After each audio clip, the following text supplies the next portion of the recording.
Hey, grace and peace, everyone. This is Charles here with another Midweek Recharge. And this week, I want to talk to you about the proximity of depression.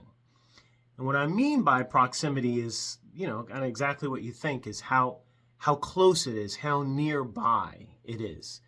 It's something that we talked a lot about in COVID. It was I think very present for all of us. And COVID-19 still exists.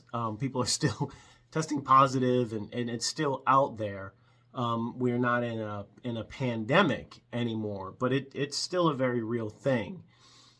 But the point is, when we were in the pandemic and we were isolated and we were separate and apart, yeah, a lot of us were working through and dealing with and suffering through varying forms of depression. And I think why I say proximity is because depression is very subtle. It doesn't show up the same way every time. It's not just despair or despondency or disillusionment.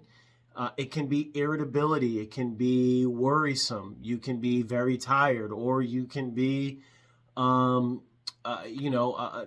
restless. It shows up a lot of different ways. And in fact, Jesus kind of taught us about it when he shared the parable of the sower.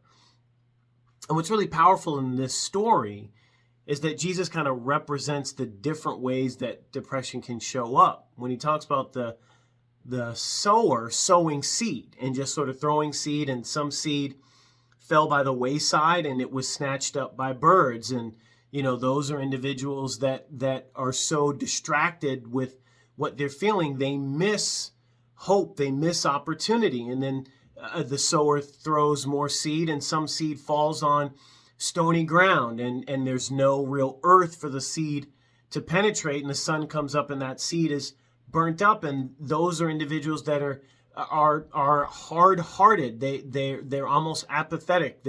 They've been through so much that it's hard for them to see hope, to see light. There's the third group that the seed was thrown in the soil, has got a lot of thorns and weeds, and the seed goes into the soil, but it doesn't get a chance to sprout out because the weeds and the thorns choke it out. And, those are individuals that, they've been hurt. And so there's bitterness and there's vengefulness and there's anger in them. And so hope doesn't often survive. And then there's the good ground. And the reason for the parable Jesus shares is because the way to unlock depression is understanding.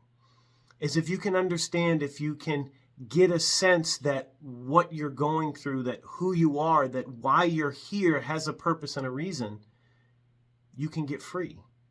And so my challenge to you this week is to look for the purpose, to look for the meaning, even in the adversity, even in the difficulty, even in the hardship. There's hope.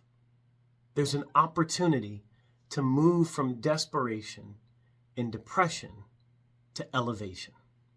Let that be your recharge.